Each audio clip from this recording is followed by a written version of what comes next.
Hello everyone and welcome back to my channel. Before I start with the video, I have big news to announce. Yes, now you can get a 10% discount by using the code Almeida. So Move is a supplement and sports nutrition brand that offers a wide range of products for different goals and lifestyles. They have whey protein powder, creatine powder, then snacks and much more. Also, Move is the official nutrition partner of big teams and athletes like you have PSG, Paris Saint-Germain, the Champions League winners, then Benfica, the team I support, and you have Porto, Sporting, Monaco, and many other teams as well. If you're interested to browse what they have to offer, I will leave the link and the code Almeida in the description for you guys. Now back to the video. Like I said in the hypertrophy and strength training video, I was going to make a video about training styles / techniques. Whether if it's for muscle growth, strength training, skill training, or even endurance. These training styles, techniques will help you to understand how to achieve your goal. You might want to take a notebook to take some notes because it's going to be a lot of information. But before I start with the techniques, I want to divide them into 4 categories, and you have to keep in mind that some techniques belong to multiple categories, but I've only put them into one. So the first category is strength and power focus techniques, then the second one is hypertrophy muscle building focus techniques, then third we have endurance and conditioning focus techniques, and then lastly we have skill training focus techniques, being goal for calisthenics. So the first category, like I said, strength and power focus techniques, we have rest post training. In this method, what you want to do is to perform an exercise from about 6 to 12 reps, and after completing those reps, what you do is rest, and your rest period shouldn't be that long. 10 seconds will be enough, because after those 10 seconds you want to do the exercise again, and you might be only able to do 2 or 3 more reps, but that is exactly the aim, is to do a few more reps to that exercise. Like this, you increase volume and intensity into your workout session, and you're going to fatigue pretty quickly. Cluster sets. Divide one normal set into multiple mini sets. For example, 10 pull-ups can be a challenge for some. So what you do is you divide these 10 reps into multiple mini sets. For example, on the first set, you do only 2 reps, and then you rest from 10 to 15 seconds, and then you go to the second set and you do another 2 seconds, and so on until you reach the 10 reps. This technique is great for every exercise, to be honest. It not only builds strength, then you will not fatigue that quickly, then it's great for building muscle as well, and then endurance. And I've just given you a perfect example on how to increase your pull-ups. And the cluster set could also fit into the 4th category, which is the skill focus techniques. Eccentric and negative training. I've explained this a million times in the other videos. What it is, it's basically you resist the weight while coming down because you cannot do the concentric part of the exercise. Contrast training, interesting one. What you do is you have to choose in preference a compound exercise, for example barbell squats, and after performing barbell squats you do high jumps. It's the same mechanic, but one is controlled while the other one is explosive, and here it where the muscle fiber and central nervous system comes in, that I explained in the hypertrophy and strength training video. It's very helpful if you want to be explosive, like jump higher, or you want to increase your sprinting. Isometric training, I've explained it in the other videos as well. It's basically holding a position for as long as you want or as long as you can. This training style technique would also fit into the 4th category, which is the skill focused techniques. We use it a lot in calisthenics. As you know, L-sit is an isometric hold, then we have planks as well, then we have dragon flags, front levers, etc. There would also be another technique that would fit a lot into the strength and power focus techniques, but I've put that technique into another category, and then I will explain it why I've put it in that category. Now onto the hypertrophy focus techniques. If you want to build muscle mass, these techniques are the right ones for you. Supersets, my favorite training style, and how do you think I built this baby? That was really bad. Anyways, it's a back-to-back exercise, and you can perform it with the same muscle, or you can do it with the opposite muscle. For example, bicep curls. I use the bicep curls a lot because it's the easiest exercise to show you. So you do bicep curls, you're working on your biceps, and then you do the next exercise, which is tricep extensions with the cables.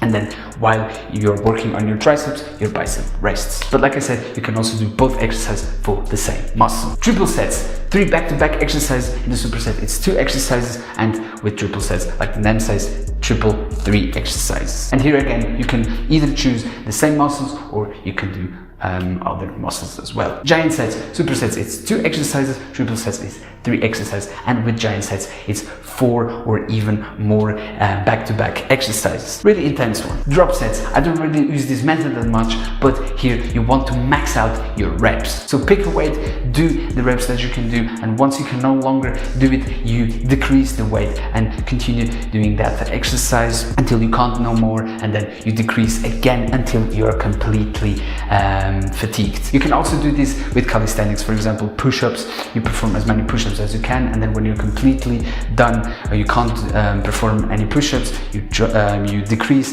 the progressions. You do knee push-ups, and then once you get fatigued, you do, for example, negative knee push-ups. It's basically really maxing out your reps. Mechanical drop sets.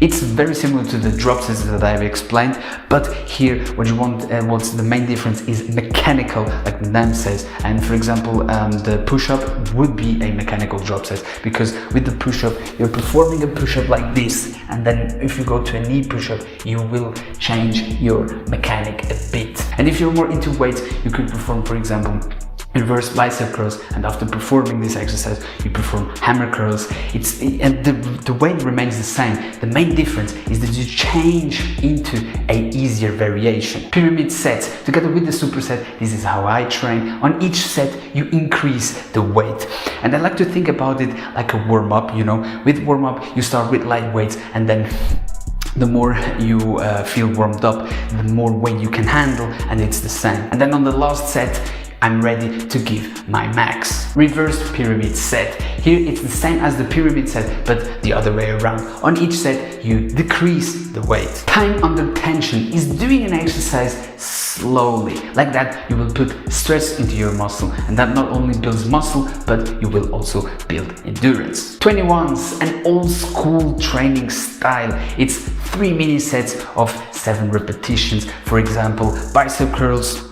What you do is you do from the middle part to the upper part, you do 7 repetitions like this, and after performing 7 you do the lower part, 7 repetitions like this from the bottom to the half portion, and then as the last set you perform a full range of motion bicep curl. It's basically doing 2 sets with partial reps and then doing a full range of motion set, and also 21 reps is a lot, so you want to choose a weight where you can handle all those 21 reps. This will give you an insane pump, and it's also very demanding, not only physically but also mentally, and it's a great way to finish your workout. Pre-exhaustion, fatigue a muscle with an isolation exercise before a compound exercise. For example, rear delt flies is an isolation exercise for your rear delt, and then after that you perform bent over rows. Post-exhaustion is the other way around of pre-exhaustion, which is doing first the bent over rows and then you do the rear delt flies. First the compound exercise and then the isolation exercise. German volume training, 10 sets of 10 reps, so you have to perform 100 reps. Here you have to choose a weight where you could normally perform 12 to 15 reps, because you have to remain with the same weight during this 100 reps. And then they also use a technique using time, which is called the 4-0-1-0 technique, and I will explain it with the bench press. For example, if you're performing a bench press, you do 4 seconds for the eccentric part, so the negative part, then 0 seconds at the bottom part, then 1 second for the concentric part, and then 0 seconds at the top. If you have to focus on those 1, 2, 3, 4, 0, 1, you wouldn't be concentrated, but maybe if you focus on the 4 seconds coming down, that would be enough, because we normally take just 1 second to perform the concentric either way. In bodybuilding, I think the German volume training and the drop sets, they use those techniques a lot, but I might be wrong though. And as last for hypertrophy, we have forced reps. Here you have a partner that helps you perform those extra reps. If you're completely out, so your tank is out, you don't have any reps in your tank, this is a great technique, and I think in bodybuilding they also use it a lot, and this is the right term to call someone gym bro. Now onto the endurance and conditioning focus techniques. Now we will work on stamina. We have circuit training, HIIT, high intensity interval training, and LIST, low intensity steady states, are a great example of circuit training. And if you don't know what HIIT or LIST is, I've done videos about it. It's basically you perform all exercises in a row, and then you will repeat all those exercises again per rounds. You can also use circuit training as an alternative of the 3 sets that you know, because 3 sets, you normally do those 3 sets before switching to a new exercise, while in circuit training you do, like I said, you do all exercises in a row, and then you will have to repeat, and then the second round would be as if it's the second set. EMOM, every minute on a minute. HIIT is and every minute on a minute. As you know, you do 45 seconds an exercise, and then you have to do 15 seconds rest. That would be 1 minute, and then you perform a new exercise. But you could also change, instead of doing 45 seconds an exercise, you could do, for example, 10 reps of an exercise. For example, burpees, you do 10 burpees, and then you, after performing those 10 burpees, you will rest until the new minute, and then when the new minute starts, you start with a new exercise, for example, 10 jumping squats, and then after performing those 10 jumping squats, you rest, and so on. AMRAP, as many reps as possible. Here, what you want to do is to perform as many rounds as you can in those 30 minutes. Burnout sets. Here, you can either choose to go straight to your max, or what you can do is do a normal set with heavy weights. For example, shoulder press. I didn't mention that exercise yet. So you do shoulder press, for example, with 15 kg, it would be a great amount of weight. You perform those 10 reps, and then after that, you drop to the half of the weight. That would be 6 to 8 kg, and then you will perform as many reps as you can, and that would be 20 up to 30 reps. With burnout sets, you really want to reach fatigue, really give your max, but obviously you want to perform the exercise with perfect form. If you see that your form is starting to fail, stop. Drop set ladder. Here is a combination of pyramid sets with reversed pyramid sets and drop sets. So on each set you increase the weight, and once you reach your max, you decrease the weight by using the same weights that you used to go up. It's basically climbing up the ladder and then climbing down the ladder. You will push your muscles through multiple levels of intensity in one workout session. Now, what every calisthenics enthusiast was waiting for, the 4th category, skill focus techniques. Partial reps. This one helped me a lot with the Nordic hamstring curls. Like the name says, it's partial, so you do just a bit of the exercise, but over time, after doing it so much, you will then perform the full range of motion. Then eccentric negative training and isometric training would also fit a lot into this 4th category. 5 to 5, 5 sets and 5 reps. I've been using this method a lot lately, especially because I'm focusing on strength training, and here you don't want to choose a lot of exercises. You want to choose about 2 to 4 exercises max, because I don't want to reach fatigue. I'm working on skill and strength, so it's a smart idea to not reach complete failure. For example, what I've been doing for the planche, I've been doing planche with resistance bands, and then Tanati press, and then shoulder press, really to work on my shoulder strength, and it's been working very well so far. The reason why I think this method works so well for calisthenics, it's because you can perform an exercise and then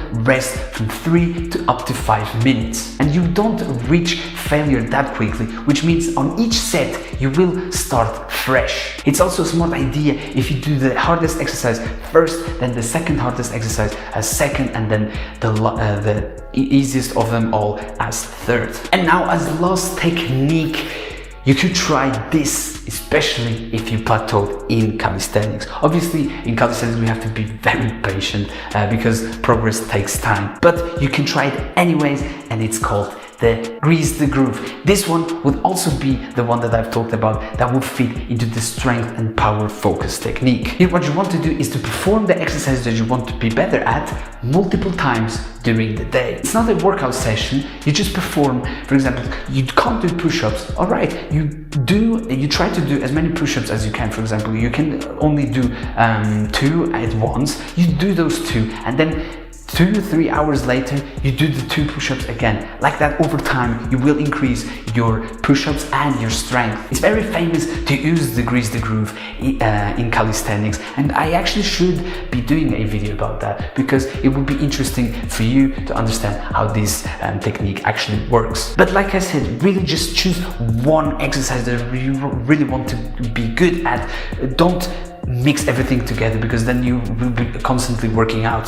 That it's not good, because the grease and groove together with your workouts can lead to overtraining very quickly. You're not giving rest to your body, and as you know, rest is very important to your body. So listen to your body, because if you reach overtraining and you keep training, what will happen is you will increase the risks of injury, and then all what you worked for is gone like this, and you don't want that to happen. So like I said, be patient with your progress. Even if it's for building muscle or strength training, endurance, just be patient. Nothing happens overnight. The nutrition will also play a big role, but with all these techniques that I've explained today, I'm definitely sure that you will progress. I know, guys, this was a lot of information, a lot of training styles, and if you need help with any of these training styles, if you didn't understand one training style, you can always write in the comments and I will explain it more detailed. I can also give examples if you want. And guys, with that all being said, I really hope you enjoyed this video. If you did, make sure to like, subscribe, and don't forget to click on the notification bell so that you won't miss any coming videos. And I see you next time. Thank you and see ya.